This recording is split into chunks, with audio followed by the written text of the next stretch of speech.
no way, ain't got no way I'm gonna make it without my Lord. No, ain't got no way I'm gonna make it without my Lord. No, ain't got no way I'm gonna make it without my Lord. Hey, a pleasant good evening and welcome to the third edition or the third season rather of Breaking Out of Depression. We welcome you in the wonderful name of our Lord and Savior Jesus Christ. I am the main host of this program. Andy Charles is my name. I am a full-time minister and a certified life and development coach. This program is entitled Welcome to the Autism Voyage with Michael Pereira. And we are going to focus on autism not as a disorder, but as a challenge among people that exist in the world today. How we can see and circumnavigate ourselves around that challenge, getting the information on the negative aspects of someone who has been diagnosed with autism. It's one thing to understand what people have to go through when they are sometimes faced with challenges that they cannot overcome or even understand, but it's another thing when it's in your family and it's under your roof.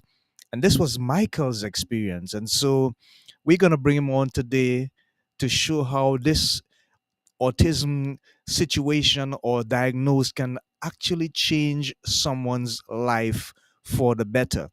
And it's part of understanding how you can be emotionally, mentally, psychologically affected by someone who has been diagnosed with autism.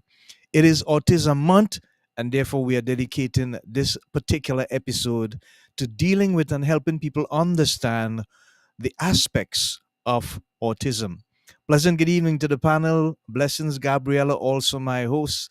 Gracie Vincent is in the house. We welcome you and we thank you for your continued commitment and support. So, without further ado, let's go to God in a word of prayer as we give Him thanks for the opportunity to serve at this level. Heavenly Father, we come before you giving you thanks for life, spirit, health, and strength, the ability that we have to live and move and have our being. We thank you, O God, for this opportunity and the privilege to be servants to members of the household of faith and to those who would be tuning in and listening and supporting this program, even to those who would come on later that would see the recording as we put it out on the social media platforms. We thank you for our families, our lives, our health, our strength, and the opportunity to serve and to share inspiration and knowledge and bring on guests who would have the experience as well so that we can help many as we can as we continue to reach to a place where this community will grow and develop and build and be a source of hope and comfort to many who are experiencing different areas of depression, anxiety, and all the other information that exists around all the other things that are associated with anything that is unusual in terms of our human makeup, and that would include autism as well. So we give you thanks and we pray, God, that this episode will be one that will be pleasing in your sight and definitely accomplish the purpose that we intended it, and that your will would be done. For we ask this in Jesus' precious name with thanksgiving. Amen. So, as I said before, this particular episode would be in dedication to Autism Month, something that many people are probably not aware of. You may not even know that someone in your family or household is under the influence of autism. Before we get into the program, I just want to say at this point in time that I have a feeling with regards to someone that has just passed recently. This individual I consider as a brother. We grew up basically together, sang in the same choir together, went to the same classes to be trained as evangelists, and when we did music, everything we did together. In terms of business, he became an owner of a property protector service, and I did the same as well. I was just informed a couple of days ago that he had passed after being stricken by a stroke for about 2 or 3 months, and it's a really sad thing when you have a loved one or someone that you know that's closely associated with you being stricken by something as terrible as that. And so I just want to say, not I want to say, I'm saying my condolences go out to family, friends, and loved ones with regards to name is Eldon Asun. And I'm just going to share his picture on the screen at this time. He was a brother from another mother. We grew up together, played together, became Christians together, played music together, sang music together, and owned businesses together. So he's no longer with us. He's now gone. My condolences to his family. May he be resting in peace and find eternal rest beyond the grave. Okay.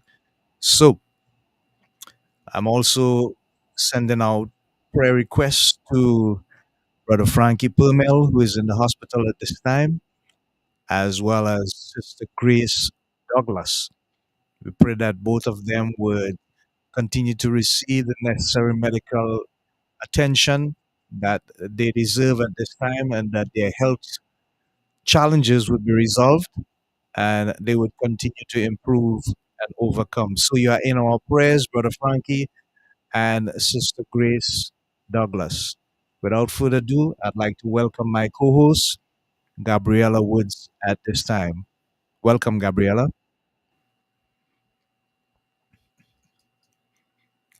You need You to need to unmute. unmute.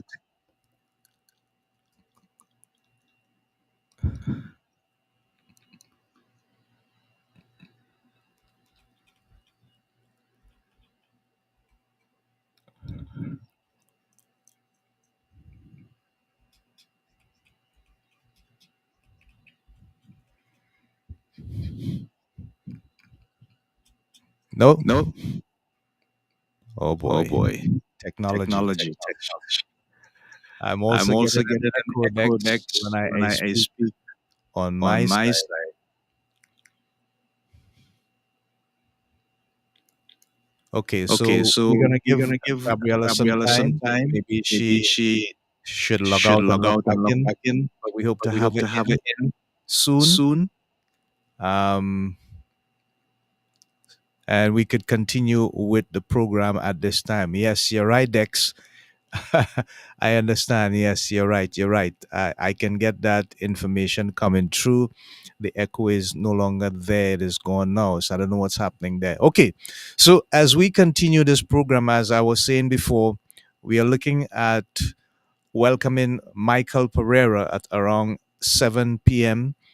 Atlantic Standard Time. And you're going to be really enhanced and moved by his story in terms of his personal experience and what he had to go through when his son was diagnosed with autism spectrum disorder. So, Dex, could we just play this time that video that tells us about autism? I will not go into the usual introduction with the program and in terms of the season name and the team and what have you. Let's just do the spotlight moment. The video is entitled "What is Really Autism?" And one of the main reasons why I chose it in the manner in which it is, so that we can truly understand from a from a simplistic point of view, how powerful this, what we call a disorder, really, but it's just a differently abled individual is, and the kind of challenges that they would have to face. So let's run the video Dex for the time being. Hello, I'm Dr. Meg Stone Heberlin, a licensed clinical psychologist at Cincinnati Children's Hospital Medical Center, and you're probably wondering, what is autism? Well, a quick explanation is that autism spectrum disorder, or autism for short, is a term that describes a variety of developmental differences in social interaction, communication, and behavior. The autism spectrum represents a diverse group of people with various skills and interests.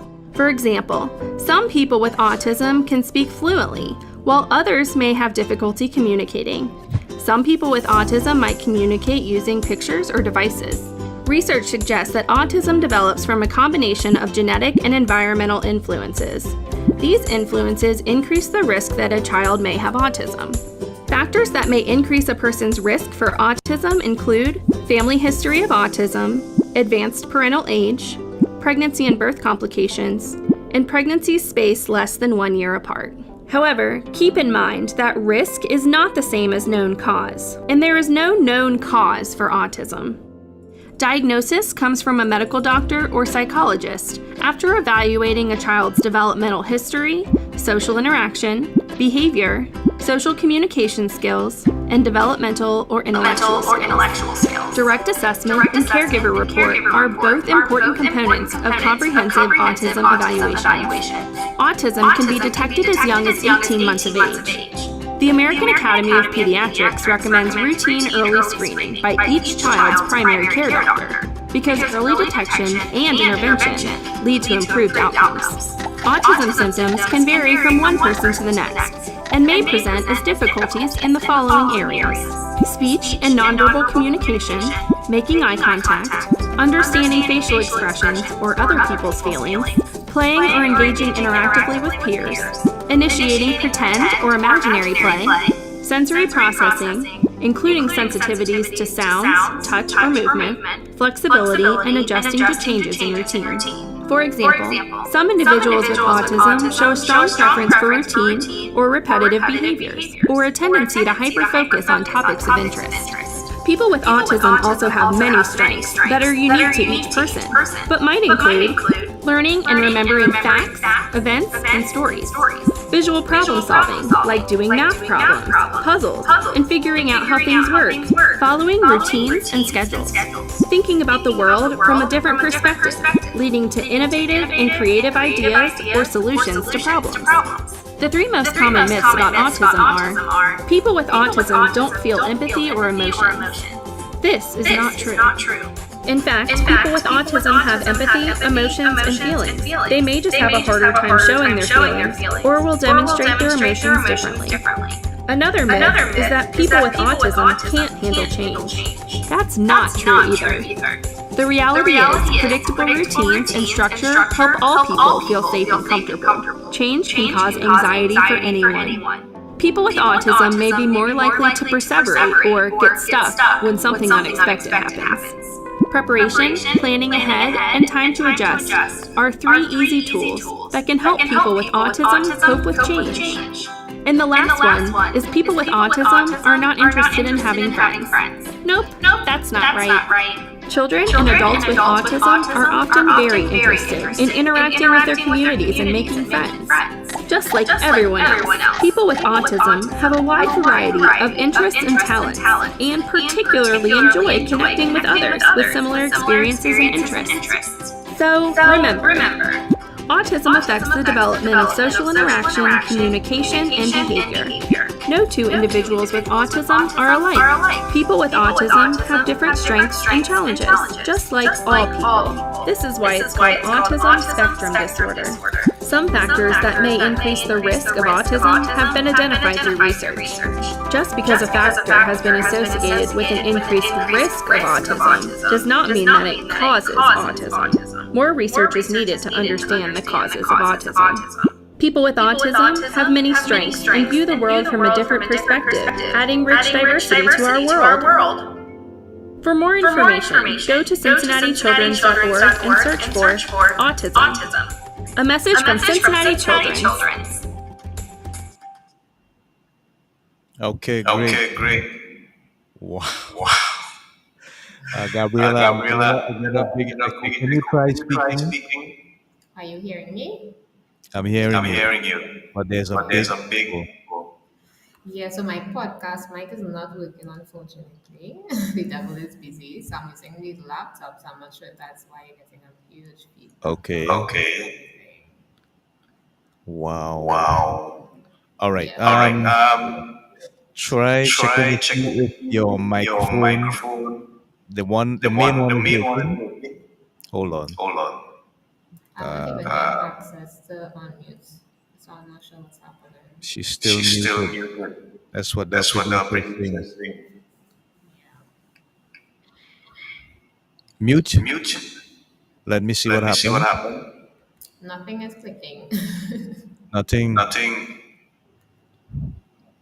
Okay, so Okay, so what I would what like I to would like advise to you to do advise is you to do is close your close your browser, browser, clear clear cache, cache, open up a new open up a browser, new browser, and try and logging try in login. again.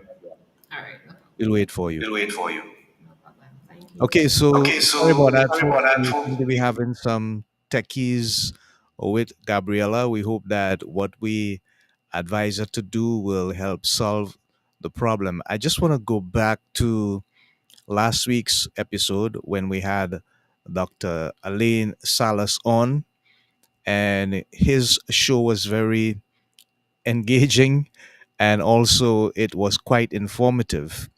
He's an individual who went through a very hard time in terms of a switch that he had to make with regards to his life and his career. And he reached rock bottom when he saw what his father had gone through. And his father had behaved as though he was a victim of circumstances when he was diagnosed. But when he became diagnosed with cancer, he did not see himself as a victim, but rather he saw an opportunity for him to fight. And he fought really hard and found himself overcoming even the diagnosis and becoming a coach that would help people to overcome all negative aspects of situations that they would have encountered in their lives, that they could not clear their minds with those negative thoughts that were confusing them and bringing them to a place of misunderstanding about the reality that existed around life itself. And he's been quite successful.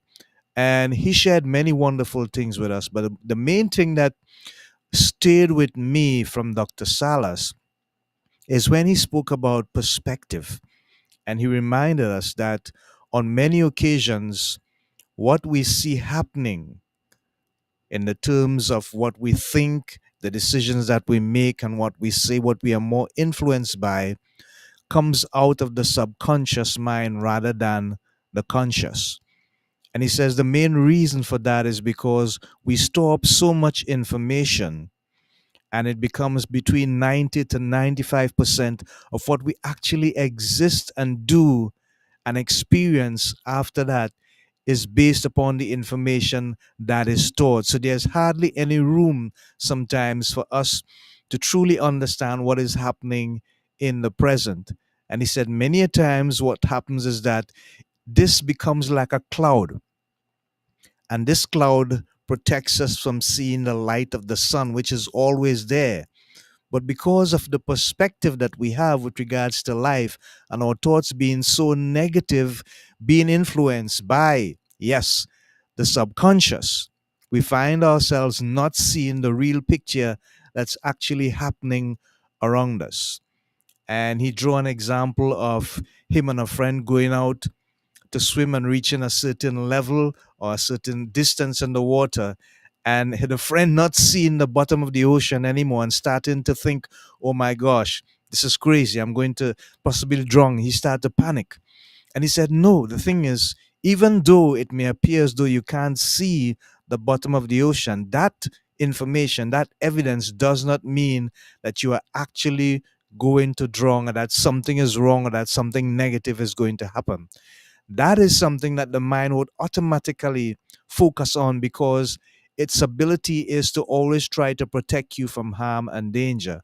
But many a times, the signals that we get, what we have to do is check the evidence to see if that signal is real and is actually based on evidence that is there rather than just us being anxious and panicking and seeing the things that we are seeing from the wrong perspective. And when that happens, it creates problems for us so that we can't control what is happening in the present. And sometimes that is stored in our subconscious and it becomes something that is active behavior that we do on a regular basis.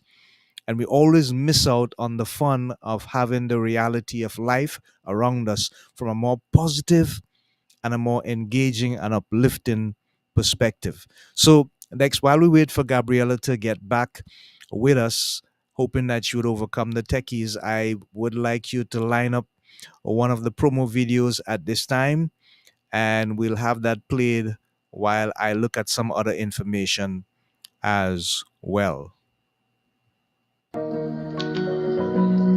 At Andy's Personal Development, you get the added advantage of 23 years of business experience. Our core competencies include life and personal development coaching, either individually or for your team. With me at the helm,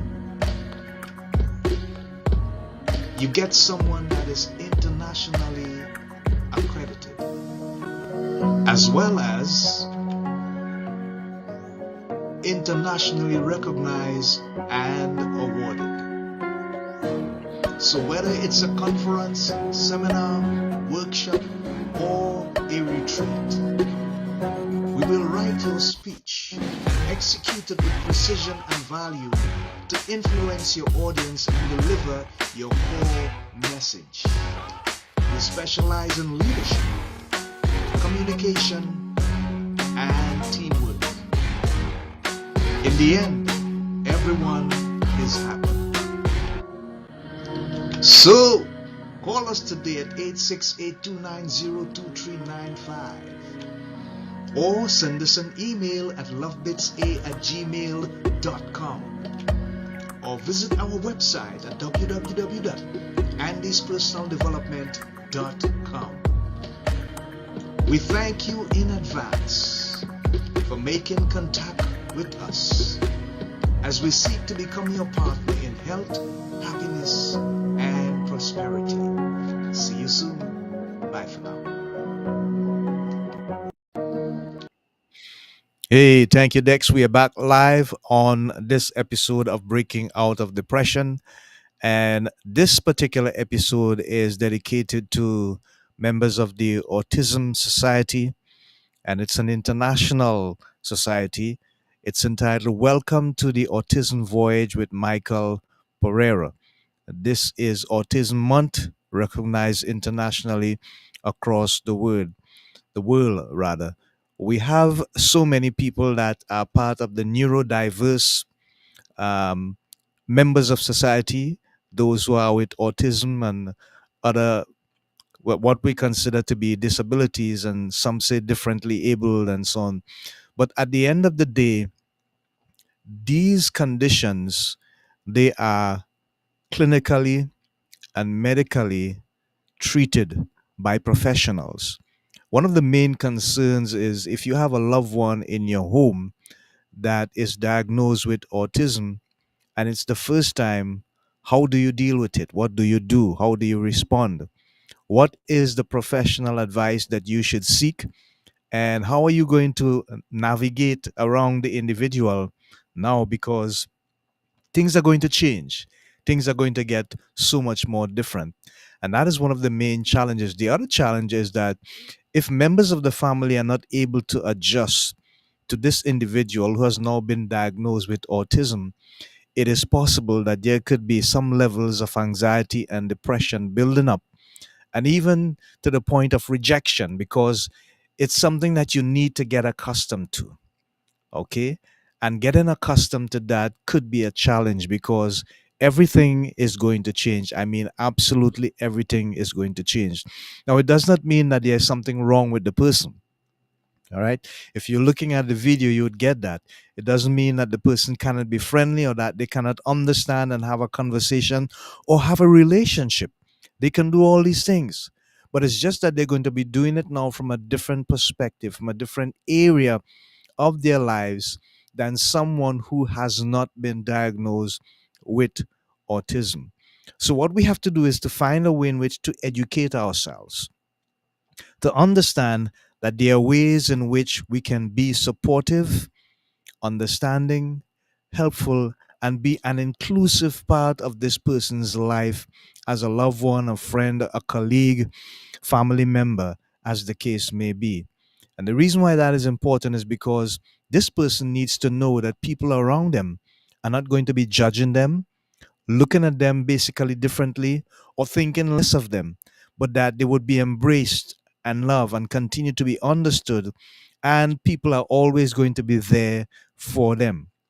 That's extremely important. That's the kind of atmosphere, that's the kind of surroundings, that's the kind of conditions that are really important to them being able to personally deal with the challenges of autism.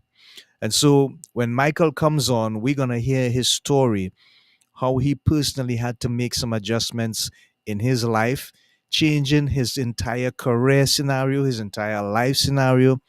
And he found a way in which he could help people, particularly parents who had a similar challenge or having similar challenges like he had, to deal with them and to overcome them. And his entire life now is based on building up, encouraging, supporting, inspiring people everywhere who have a similar challenge like he had, how to deal with it, how to maneuver, and how to exchange pleasant times with this person.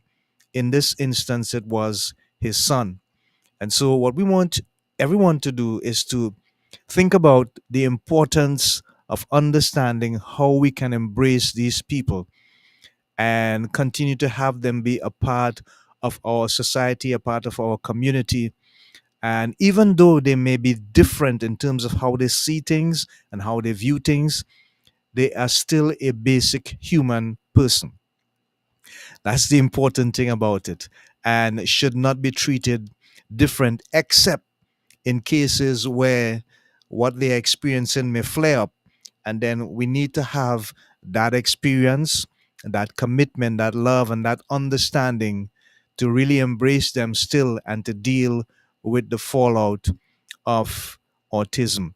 So we're going to bring on Michael in a little bit, and we hope that Gabriella would also be back to join us as our co-host, as she's experiencing some text at this point in time. Oh, she just popped up on the screen there. Gabriella, did you find any progress? And we are hearing you all right, and the echo is gone right now, so I think we are doing pretty okay. We have, Awesome. yeah, awesome. Awesome is right. Hey, oh, there is Michael. Michael, it's so good to see you, my friend.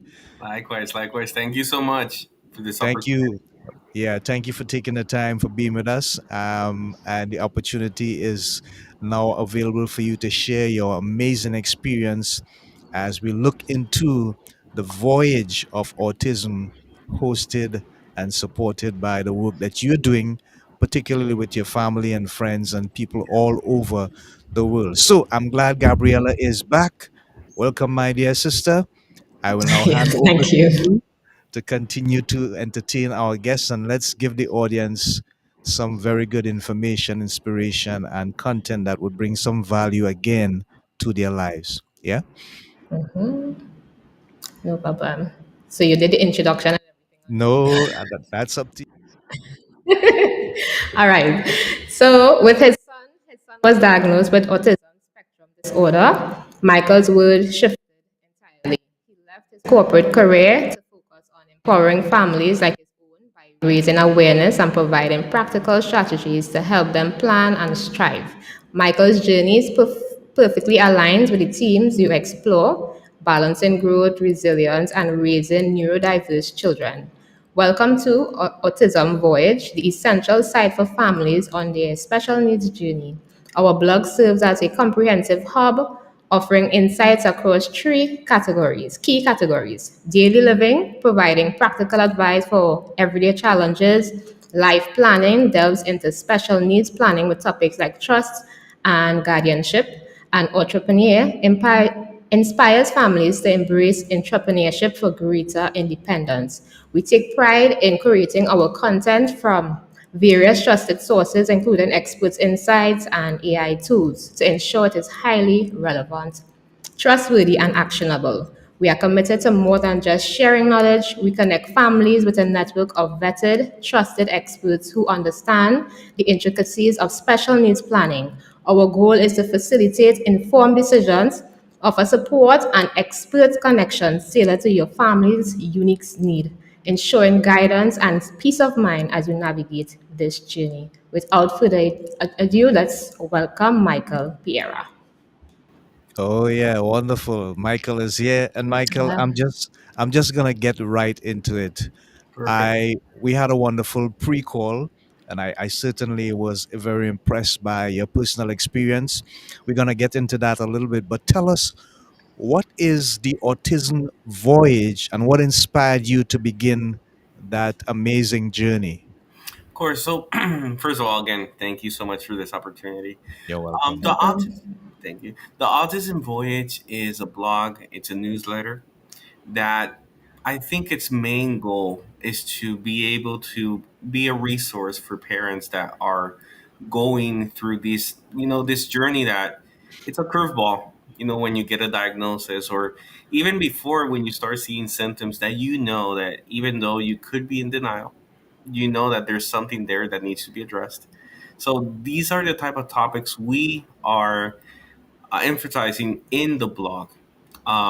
So any parent that's going through this type of, I would say, again, journey could look for topics around daily living, where we talk about blogs around haircuts, which is very important when you have sensory issues.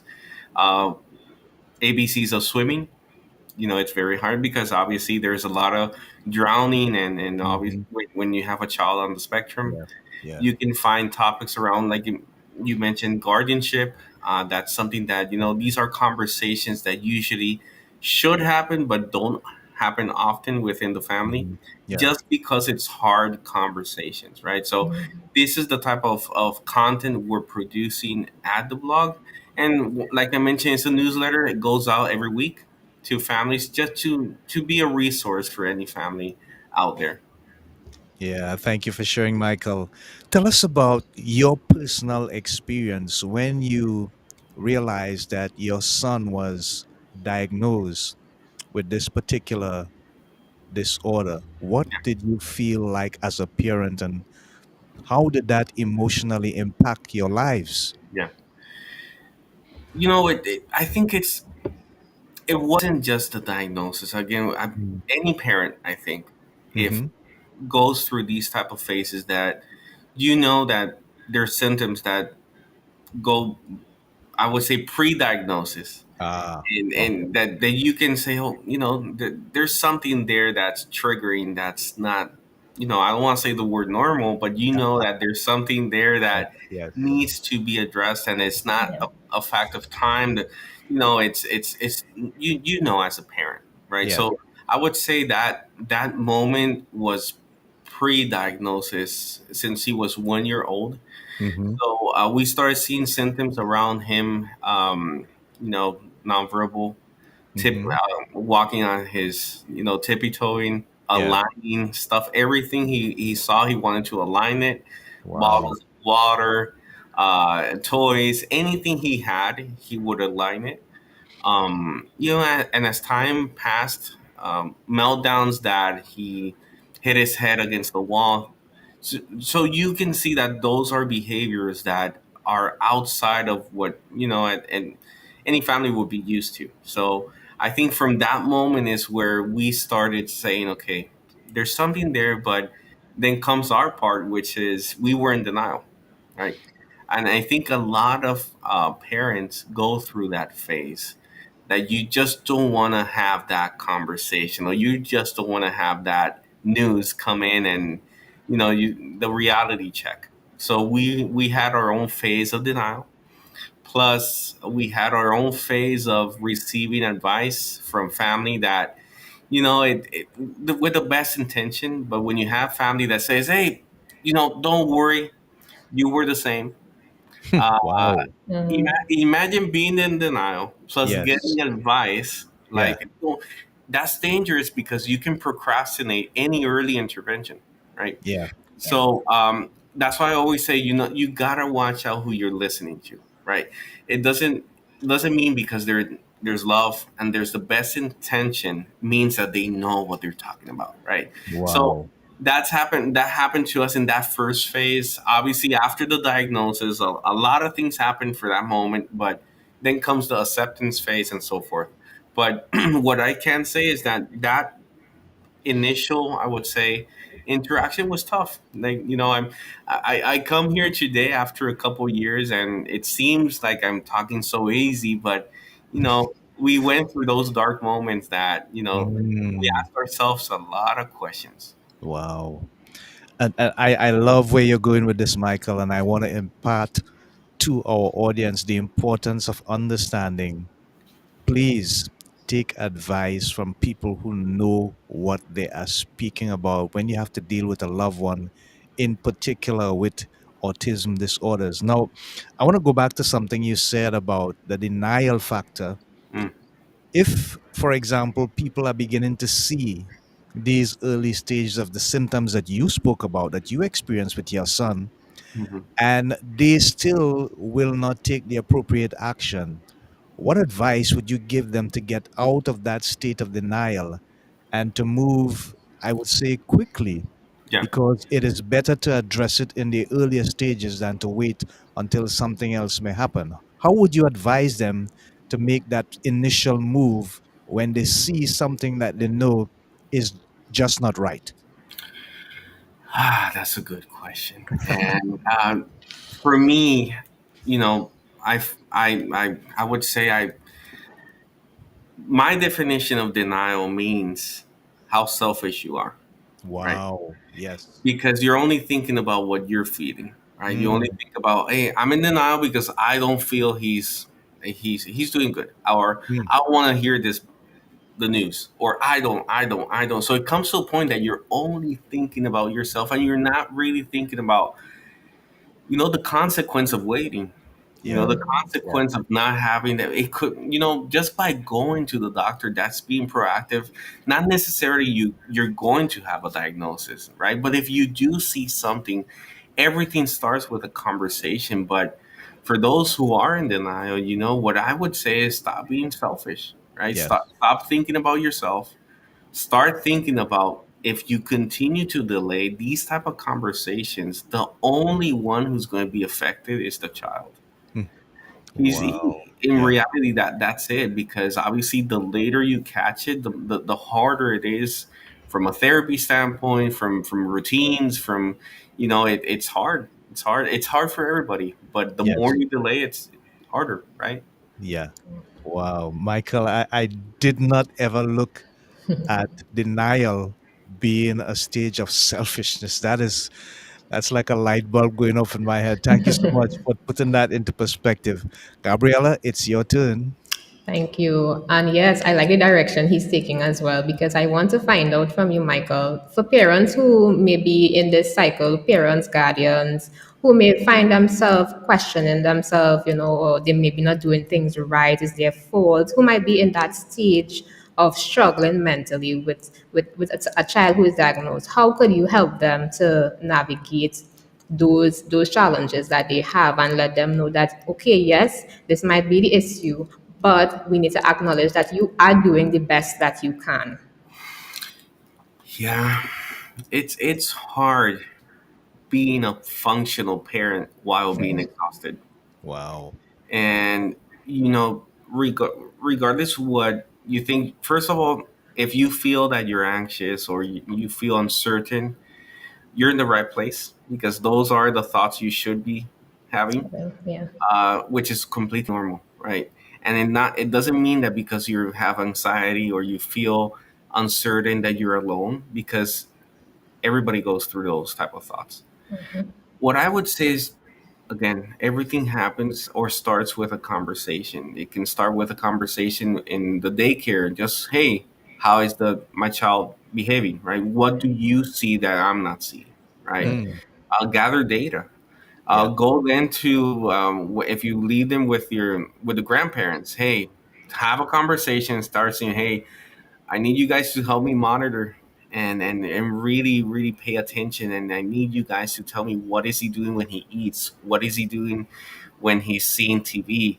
Is he singing, or is he just staying quiet? What is he doing, right? Also, while you're doing that, gathering that data, Gabriela, even for us, we came to a point that we even changed the cartoons. There were cartoons that only were instrumental, no verbal. So we Right. said, "Oh my God, how are he's going to learn how to talk if we're just giving him cartoons that are just musical, Mm. instrumental?" So you gotta monitor or just pay attention to everything, because if they're, again, what I noticed, and maybe I noticed it too late with my wife, is you gotta be an expert, I would say, in trying to identify what your child is trying to say without him saying it. Wow. And if you can identify that behavioral, that if you see him uncomfortable, if you see him trying to putting effort on something and nothing's happening, I think everything starts with that gather data. Gather data as much as you can, your own way, however you feel comfortable, and put it in the paper, and rationalize and see. Okay, now based on this, let me see who I need to talk to as a professional who can guide me to the next steps. I would say that. Okay, great, awesome. And on that topic, how can parents protect their mental health? Because being in this situation here, where you may have a child who's diagnosed with autism, it could be very frustrating. Not just an anxiety moment, but it could be very frustrating to the point where they want to give up or they don't want the child anymore. What advice would you give to parents or caregivers who could protect? How can they protect their mental health and when advocating for their child's needs?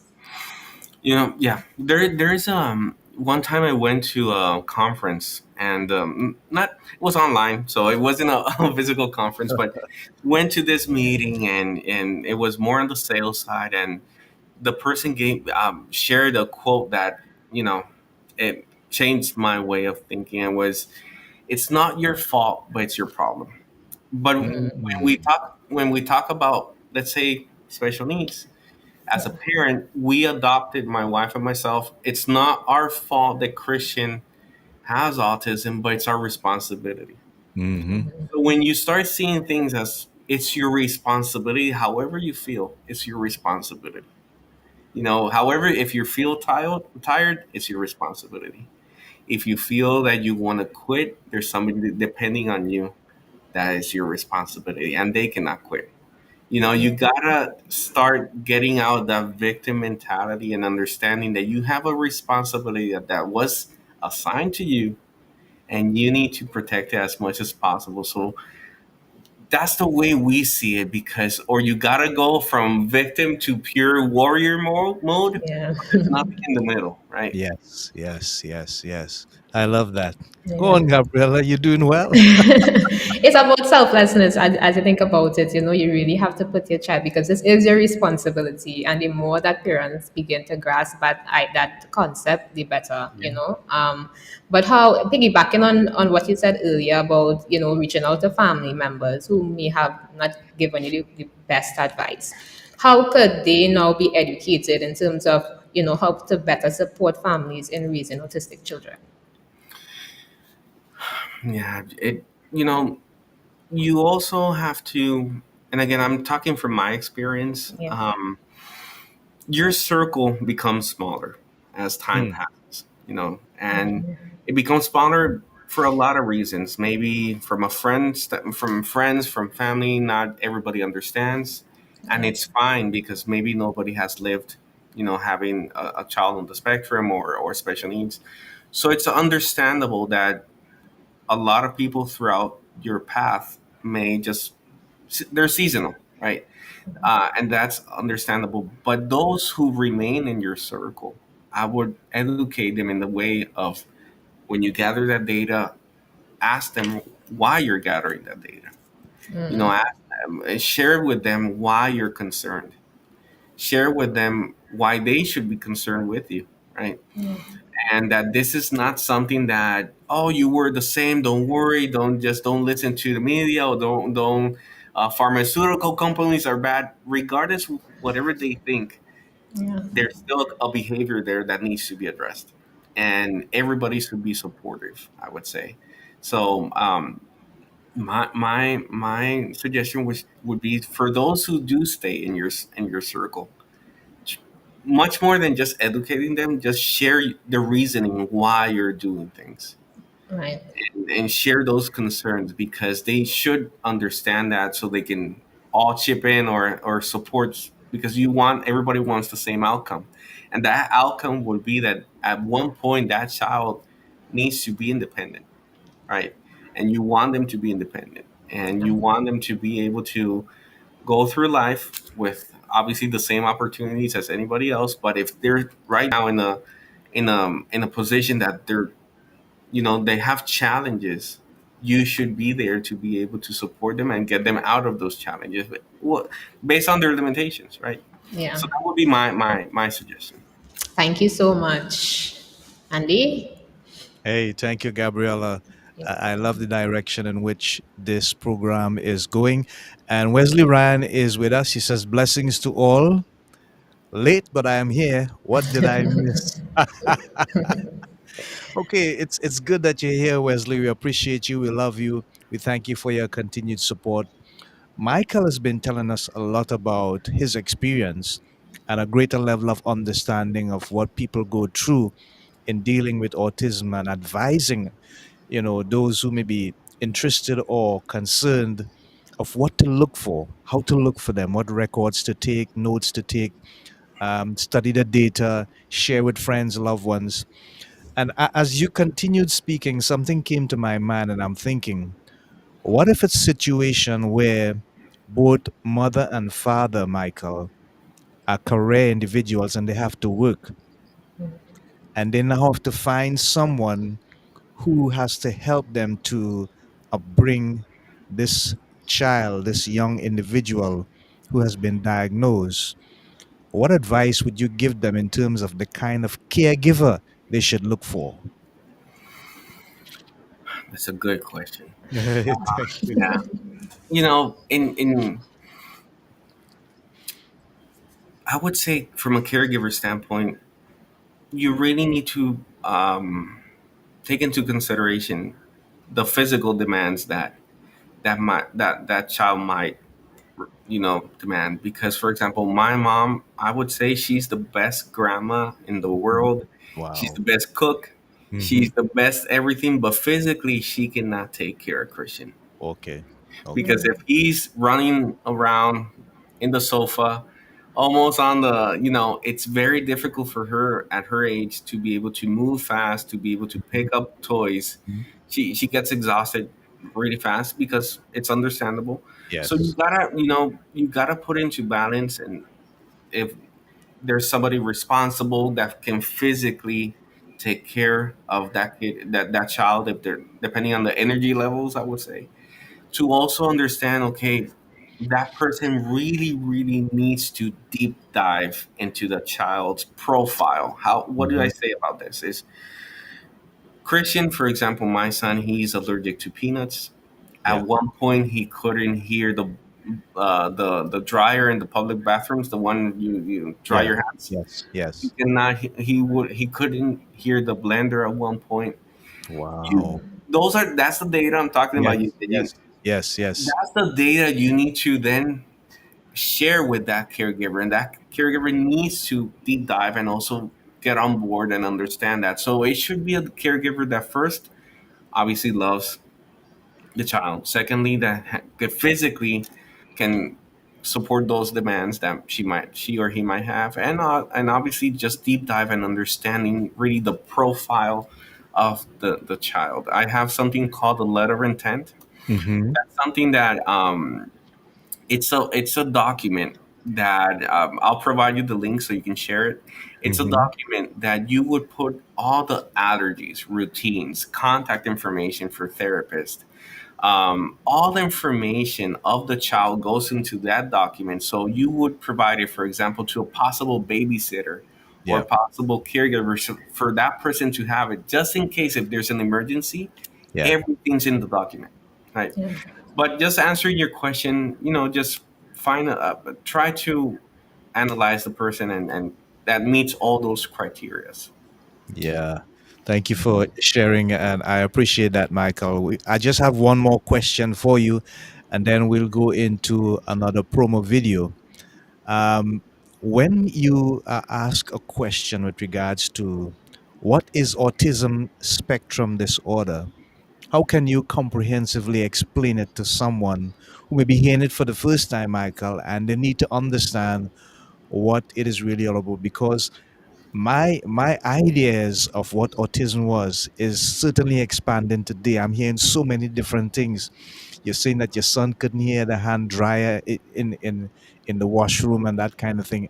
And I mean, that is knowledge that we need to know. But if you were to describe to someone who's hearing it for the first time, how would you tell them about autism spectrum Yeah. disorder?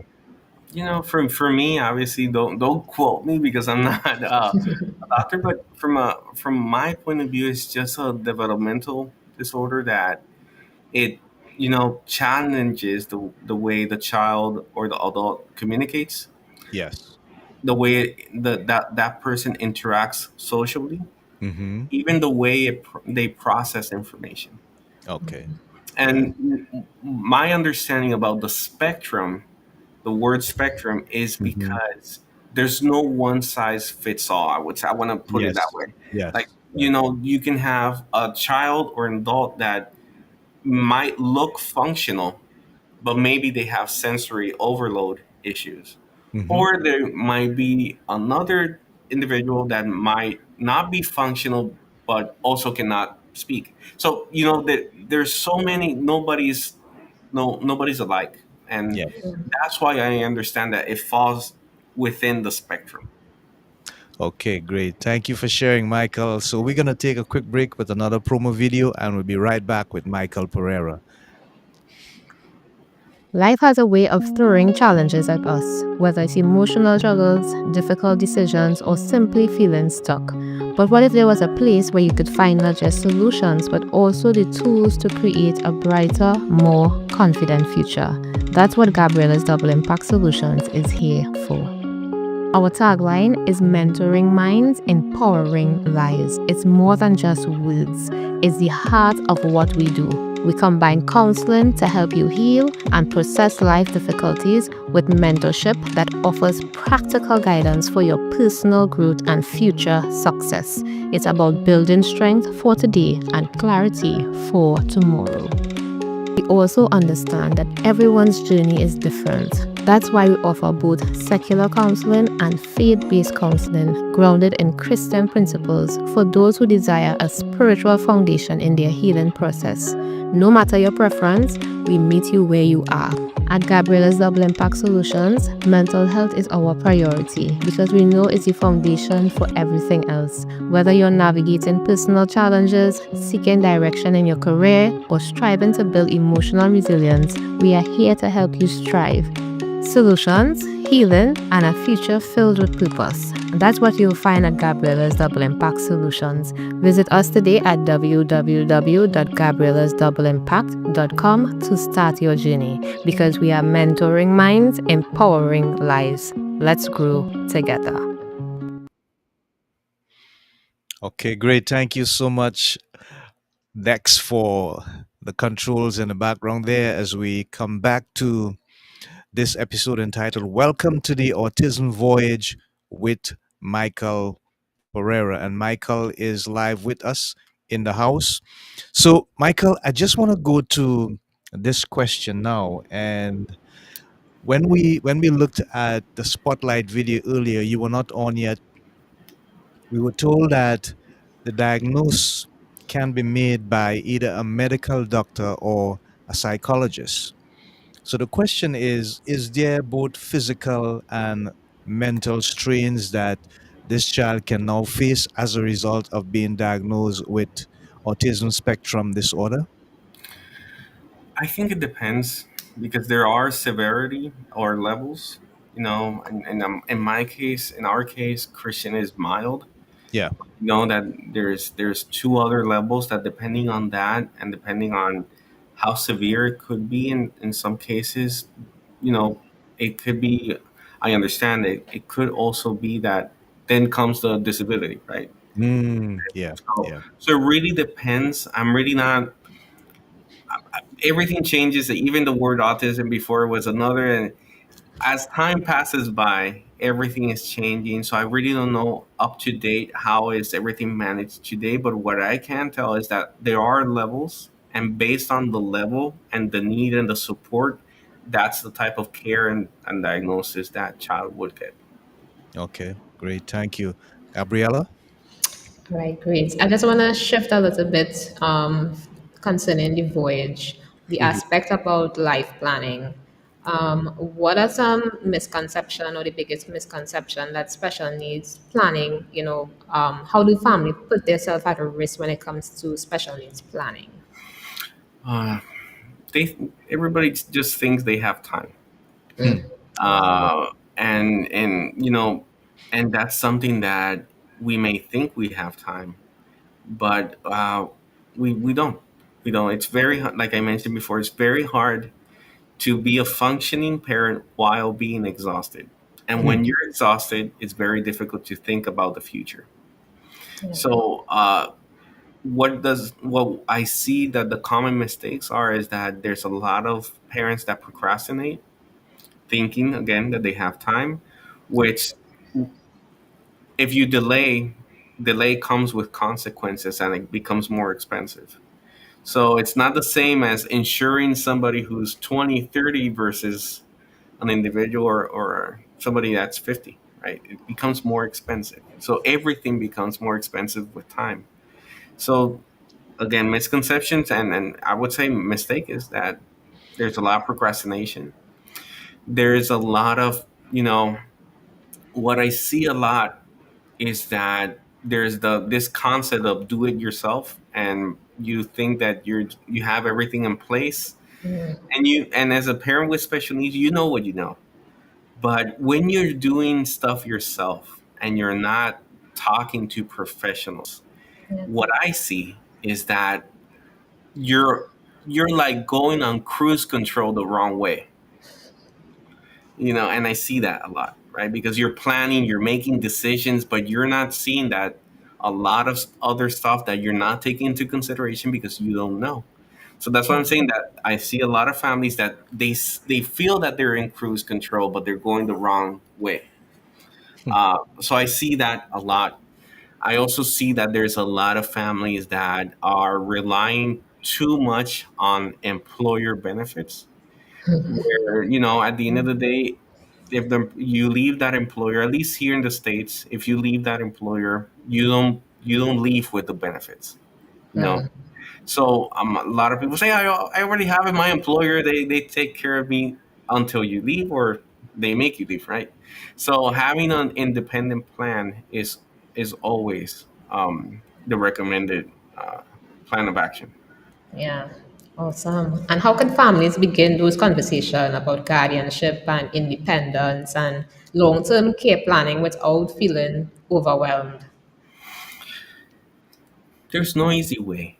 There's no easy way. I think it's more getting used to and having those hard conversations, because after Yeah. you start those hard conversations, they become easy, right? Because now you're releasing all these misbeliefs or whatever you have in your mind. By having these conversations, you're going to see that you're going to feel actually secure because you have a plan, right?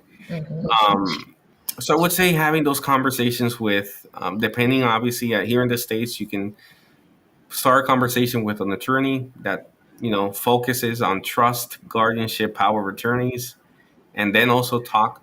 But my recommendation, I would say to any family that's listening, you gotta learn how to create your own A team. When I say you gotta learn how to create your own A team, is there's different A teams. So one of our A teams is that there's the therapist, it's us, it's Christian, and that's our team. So we as a team, we huddle, we talk, we strategize, we see what's working, what's not. The same thing from a financial view. You should have your own A team. So you should have an attorney, you should have a financial advisor, you should have an accountant. And at one point, all these need to talk to see what's the best plan based on the best interest for your family. So you gotta learn how to create that and not expect to anybody to tell you what to do, right? You don't need to ask for permission. I think it's around having those conversations, getting people in those circles of influence, and be able to have a conversation based on your unique needs, goals, and everything you need at this moment. Because when you have a special needs child, you're not only planning for your generation, it's two generations. So that's why it's important that you have a team. Right. Wow. Yeah. I didn't even know, like, think that long, that far ahead, that you need to have a whole team. So this is really insightful information. Thank you for Mhm. sharing that. Just one more question before I hand over to Andy. Do you see any current gaps when it comes to the education or the health system, maybe in the US or in general, when it comes to children who are autistic, and what practical reforms would you advise or suggest? For me, there is always going to be gaps when it's government provided, right? What the gaps? The main two gaps I would say I see as a parent. First, access. There's a lot of, to get access to services, to Yeah. get access to approvals, to get therapy sessions, it takes too long.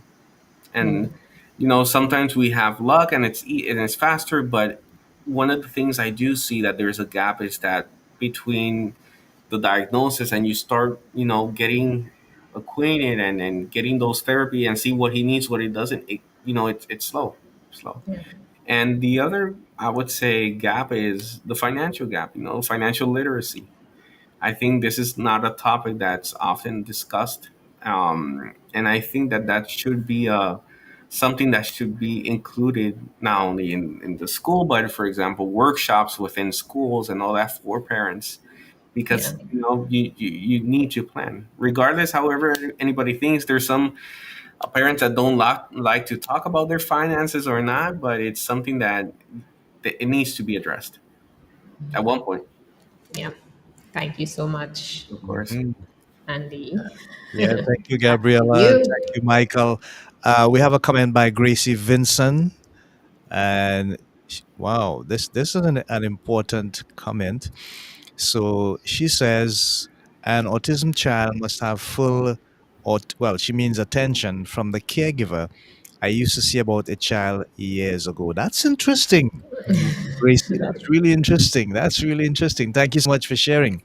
So, Michael, I find it really intriguing that there's so many different aspects to autism that we never heard of or even thought about. And it's really deep and profound.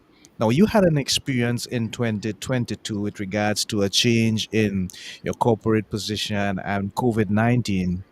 What would you say was that mental shift, or maybe it was a combination of both mental and emotional shift that brought you to a place where you realize everything now is going to be different? I think, like I mentioned, that denial phase, but when you transition to denial to acceptance phase, Mm-hmm. Mm-hmm. you know, everything you thought that was important, it's not anymore.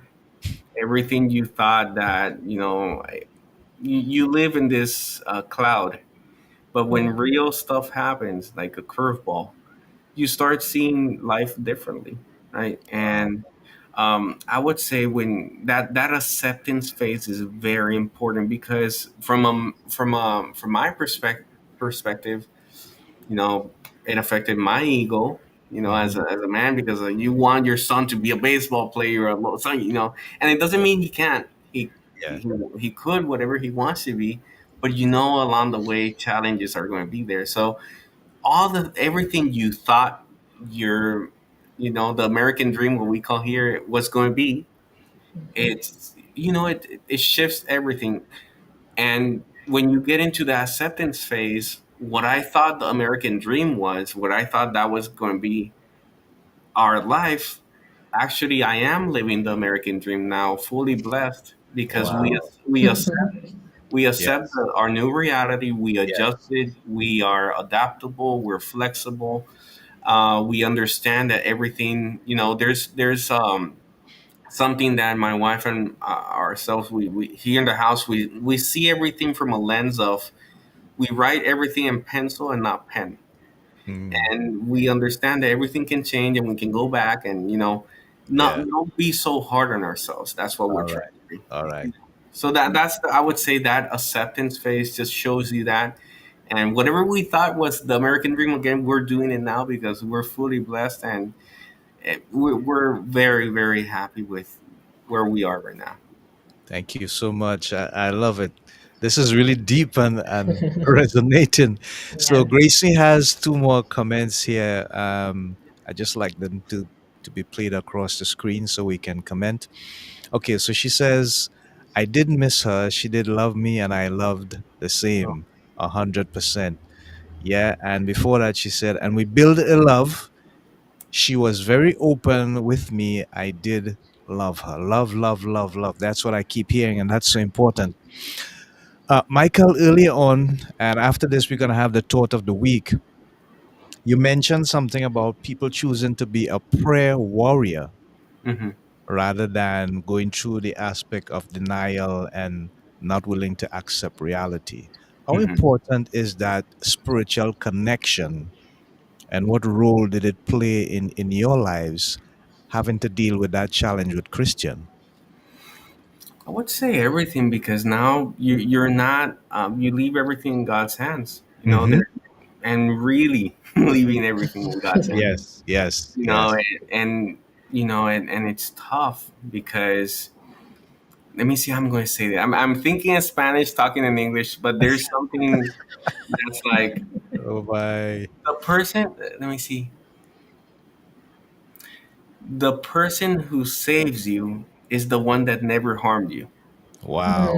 I love that. I love that. That's huge. That's and huge. that's what that's when you start seeing it that way. Before, maybe you would go against, the principles and morals, and you wanted to have your own life, but in Hmm. reality, the one who really blesses you is the one that never harmed you in any way. And when you see it that way and you put everything in God's hands and you start seeing results and you start being more in peace of mind and understanding that you got to do your part, right? And everything will fall, but you got to take accountability. And Yes. I think having accountability plus putting everything in God's hands is the perfect formula. Yeah. Yeah. Thank you so much. So now we're going to have the thought of the week. Hmm. And I will have one more question for Michael and hand him over to Gabriella. So, next, let's have the thought of the week. Okay, so the thought of the week, the reality of our lives are found in the day that we were born and the realization of our purpose for being born. Let me repeat that. The reality of our lives are found in the day that we were born and the realization of our purpose for being born. So, speaking about purpose, Michael, would you say that there is some level of fulfillment and your life has now much more purpose and meaning since you have taken that journey with regards to dealing with um, Christian in a more proactive manner and just facing reality and as you say so rightfully, leaving everything up to God? Yeah, and I would say any parent, that when you gather that data, the one we talked about, you Hmm. also do an inventory of yourself. Right. You're going to see something that a lot of people don't think about it this way, but you develop a lot of skill sets that Mm. CEOs have and all these leaders have, because when you have a child that cannot defend themselves, but you can, you defend them, you become persistent, you become this have this sense of curiosity, you have this sense of accountability, you become a different person because you start acquiring these skill sets Yeah. a lot of leaders have. And when you start acquiring these, because you're going through a lot of mindset shifts, a lot of hard conversations. You need to make decisions by yourself, knowing that those decisions are not going to affect you. And you start making, this. difference. That's where I think these skill sets develop, and then you want to help others, and you want to help others that are going through this type of challenges and purpose. I would say starts bringing up light, and that's how I created the blog. I created a blog because I couldn't find a place that have had information, the one I was seeking first, and secondly, all the articles I was reading were 7 years old, 8 years Mm, old. yeah. Nothing was new. Nobody was writing about it, and it became very frustrating. The same thing for the financial part. I came became this insurance planning because when I started looking for my own insurance planner, everybody just wanted to sell me something or recruit me. So I just said, what can I do to be able to serve others? Right. And that's how this came about. So I would say just those parents who are feeling that, that victim slash, worried slash a lot of things, just know that throughout this time you're acquiring all these skill sets. Yes. And if you really look and apply them in other areas in your life, you're just going to thrive. Wow. Wow. I love it. Gabriella? Thanks, Andy. Yes. More and more as I'm listening to Michael, I'm hearing two words, which is denial and Hmm. acceptance. Now, Yes. I'm thinking about the grieving process, right? And I know that a lot of persons go through grief. Grief is something that is not, you don't have a timeline, Mm. right? And there are different stages that persons may go through, not in a particular order, but you went through that stage of denial. Did you go through also the stage of anger? Were you at that stage where you became depressed? Were you at that stage where you were bargaining and saying, Lord, if maybe if it's my fault, if I do this, no, Lord, you'll turn him around, Did you go through those different stages when it comes to the diagnosis of your child? And what advice would you give to those persons who may be stuck in those phases and may not reach to that point of acceptance and saying, Lord, I'm putting it in your hands. They might be in the anger stage still. They may be, still trying to grasp the information, or they may be depressed still. What Mm. advice would you give to those persons who may be maybe stuck in that stage of grief when it comes to the diagnosis of an autistic child? Yeah. Mm. You guys ask good questions. That's good. That's good. Putting me here in the spot, but it's good. Yeah. Um, I would say, what I mentioned earlier. If you, start first, gather your thoughts and see it from a way that it's not your fault, but it's your responsibility. Yeah. Because if you start thinking, "Oh, it's my fault. I'm angry. I'm this," again, then falls that you're only thinking about what you feel, right? But if you start seeing the way, okay, whatever I feel, I feel it, but I still have to feed, I still have to take care, I still have to do this. You cross over from just hitting yourself on the head and taking responsibility, and that time that you're wasting angry, you can invest it in improving, um, because you do waste time when you think about it. All those thoughts that you had, nothing happened, right? That happened to me. I thought, no, this happened to me, and what's gonna happen? 90% of what I thought never happened. 90% of all those sleepless nights, I could have slept better, Yeah.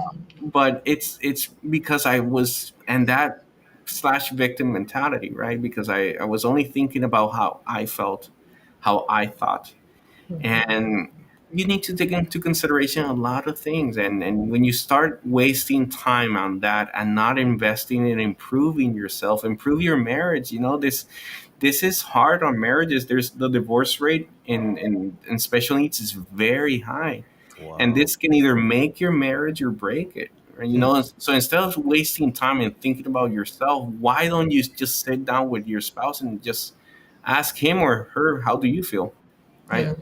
And really, listen, right? and Yes. and listen to your spouse, and just, hey, what's your thought about around this? Hey, what I think this and you think this, and start having those deep conversations, and instead of just thinking about how you feel, in the bad sense. I'm talking about anger, and I'm talking, and just do that reflection, because I do think it's important that when this diagnosis or whatever you believe that you have, that gut feeling that needs to be addressed, you are now second.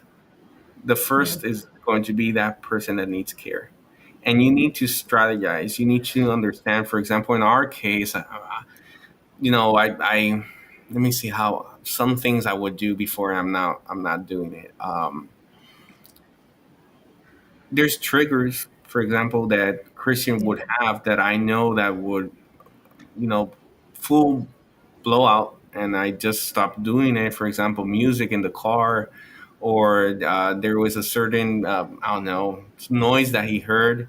We were years without going out to a restaurant, right? Because there were so many, meltdowns, or we felt judgment by the families next to us. Nothing wrong because they were going out, but there was a lot of things that we went through, and I would just say that when you have that peace and you accept it and you start thinking about ways that how can you get better.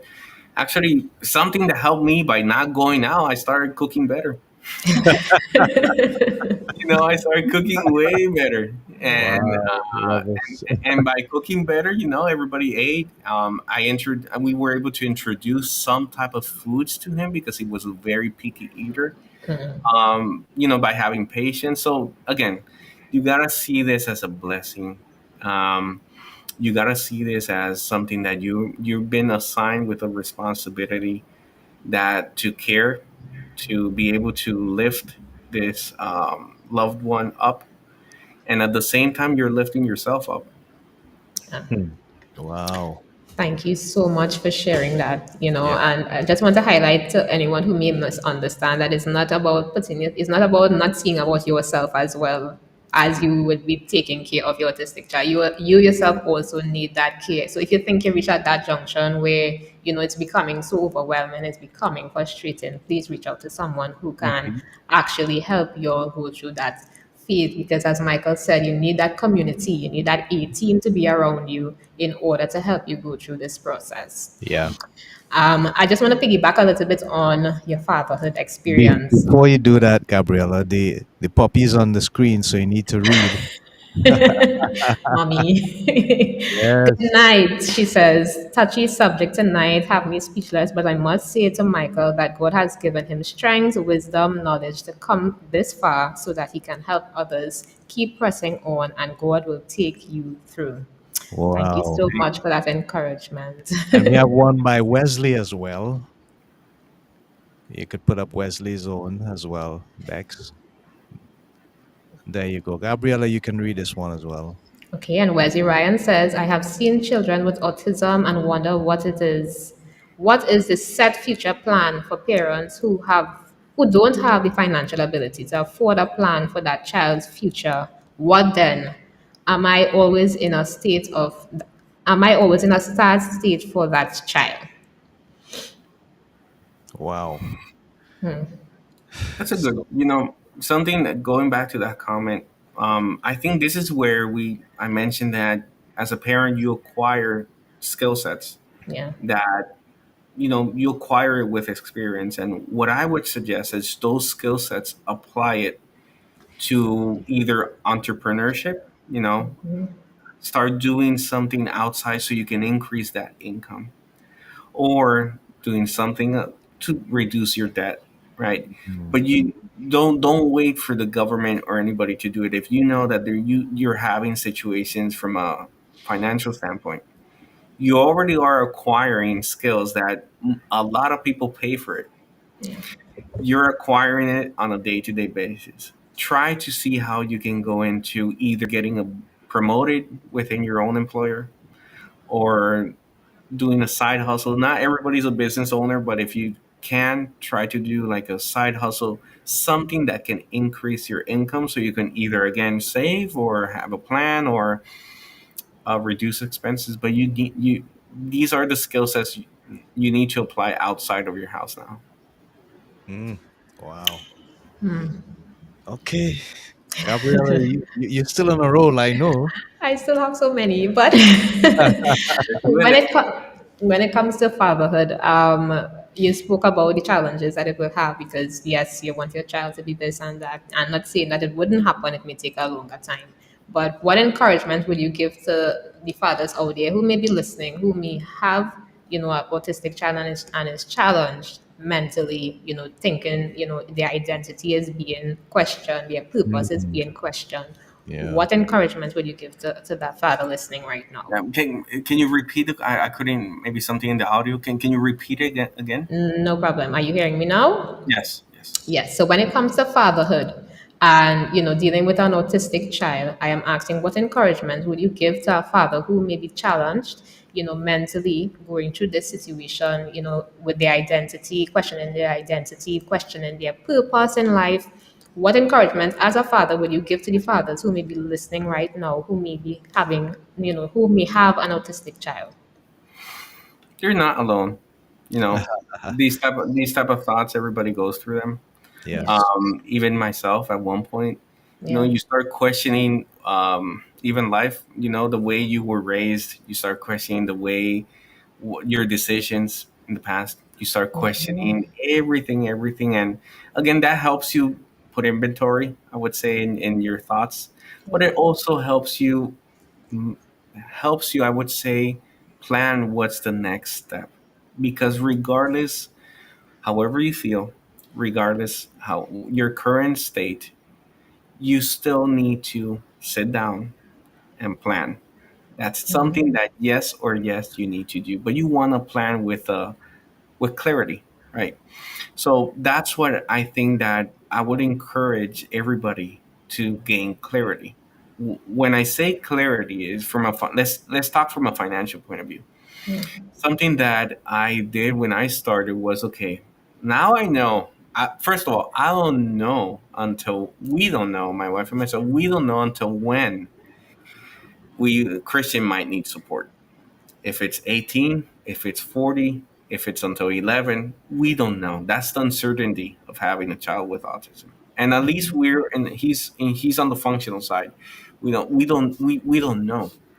So what's the first step is gaining clarity from a financial view is what's coming in, what's coming out. I've spoken to parents that after they start doing a budget sheet, they noticed that they had two Netflix accounts. They were paying for swimming classes that they didn't know. You want to make sure what's coming in from an income standpoint and what's going out. Yeah. When you have that clarity and then you see, oh, we're going negative every month, okay, what do we need to do? Do we need to start looking for another job? Do we still need to start looking for a side hustle? Do we need to start decreasing our expenses? Or are we buying too much in Amazon? you know you really need to have these conversations, put it there, and from there, you're going to see, okay, now we're going negative every month or every 2 months. We need to not buy that car that we were thinking about. Start making small decisions. You don't have to make big decisions, right? Just small ones. This is not about just doing big things every day, or you don't need to have the answer of everything every day. You just need to make small informed decisions and celebrate those small wins. That's it. You want to Yeah. celebrate, again, making small, informed. I'm not saying making small decisions. I'm saying making small, informed decisions and celebrate the small wins, either if it's from a financial point of view or just small progresses you see that your son or daughter is having, right? So when you start incorporating that and you start making better, you start seeing results. That depression just goes away.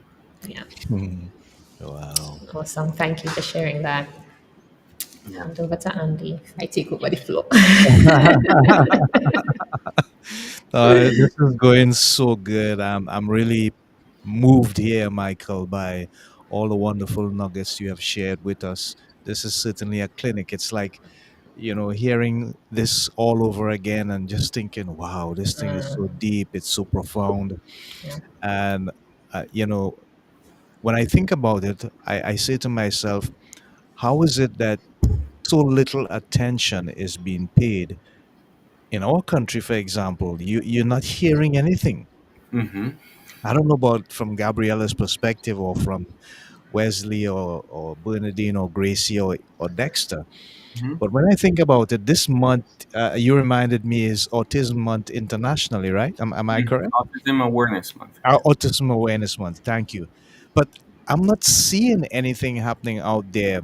How much of an importance is your blog, and what are the different platforms that you can use to promote this thing so much more further? Yeah. But I mean, just from a point of educational perspective, so much we have learned this evening. Yeah. Yeah. At the end of the day, my blog, I would say anybody who's listening, I will provide you the links for Hmm. everybody can if this resonates with anybody, they can subscribe to the newsletter. The newsletter provides a lot of practical tips that are possibly not spoken about a lot, right? Like we just talked about. But regardless where the country is, this is where again that you gotta have this sense of curiosity that regardless where the government is, where your current state, you need to start, I would say, curiosity, get in sync better with your spouse. I've seen, for those fathers out there, and possibly mothers, but I've seen a lot of fathers disconnected from their family, and it cannot be that there's a lot of fathers that know their sales quota and their commission, and that they do not know their son's progress or daughter's progress. Wow. And for me, I think it's getting in sync for to be able to again get in sync with the spouse, be aligned, because there's a child, loved one, if you're a caregiver, somebody that's depending on you. And again, it's good that you know your sales commission and you know everything on the work side, but the same amount of attention needs to be paid at home. Yeah, yeah, indeed. Wow. What is the future for your blog in terms of the different platforms that you're gonna get on, the different places Yeah. that you're gonna turn up, and the people's lives that you're gonna touch? What is in the planning for the future of your blog, Michael? I want to. This year, we're building out a directory Mm-hmm. that's going to be in the blog that are going to be us. I would say, vetted professionals from Yeah. IEP coaches, travel agents that specifically focus on special needs, from lawyers, from we're trying to build that resource center for families. So whoever gets on the site, they read a blog, it resonates, but let's say they say, okay, now what? How can Hmm. I need to talk to somebody, not necessarily from a financial point, but Yeah. other areas? Yeah. Then they're going to be able to find a list of professionals there in different type of categories and areas that they can assist. Those professionals can assist those families. Also, in the directory, we're planning to include nonprofits. There's a lot of nonprofits out there that can help either with grants, with providing information, or something that parents may not know that they may qualify for or Yeah. not. Yeah. So we're just trying to see how we can build out that directory to be a true resource for parents. Hmm. We also have a lot of, I would say, documents from the letter of intent. We have a checklist for parents when they sign up to the newsletter. They would receive a checklist. Obviously, it's here for the U.S., but I would say it applies to anywhere, to just make you think outside the box of the areas you should be check marking when you're just talking about planning. We have another document, which is an ebook for siblings. In our household here, Christian has autism, Amanda does not, but we need to make sure that there's a balance between the way we're raising Yeah. them. Right? We Yes. want to make sure that Amanda doesn't feel left out, even though she's little, but we also don't want to put too much too easy to Christian that he doesn't get out of a certain routine or habit, right? So we're Mm. that type of ebook is there. So we just again we want, from a parent standpoint, we want to provide as much value as possible. So that's the plan, at least for this year. Wow. Thank you so much for sharing. So we just have about 40 seconds to go. I just want to repeat the thought of the week, and I will give Gabriela the last word as we wrap up on this wonderful and engaging episode of Breaking Out of Depression. The thought of the week: the reality of our lives are found in the day that we were born and the realization of our purpose for being born. The key word there, people, being purpose. Find out why God put you here, engage in that purpose, and serve it. Gabriela, welcome. Behalf of our host, Andy Charles, and myself, and even to our large audience who's listening, I'm sure that this was very impactful. This was very insightful. It was very educational. We would have learned so much information, and I hope and I pray that those that are listening, that they understand, that they are not alone in this journey, and these practical steps could be implemented, and that they see the future for their child when it comes to autistic disorder. So I want to thank you for being so vulnerable with us. Thank you for sharing all your knowledge and all the experience that you had, and I hope that it blesses someone's heart tonight. So thank you so much. No, no, thank you. Wonderful. Wonderful. Michael, we just asked you to hold on for 2 minutes while we wrap up, and we're going to have probably a little conversation with our producer. So, in the meantime, to Bernadine, Wesley, Gracie, and all those who are listening and those who would tune into the program as you review it later on the social media platforms, please remember we are doing everything that we can to help you do everything that you can to continue to break out of depression. Until next time, we say so long, Godspeed, God bless. Bye for now. Take care, folks. We love you.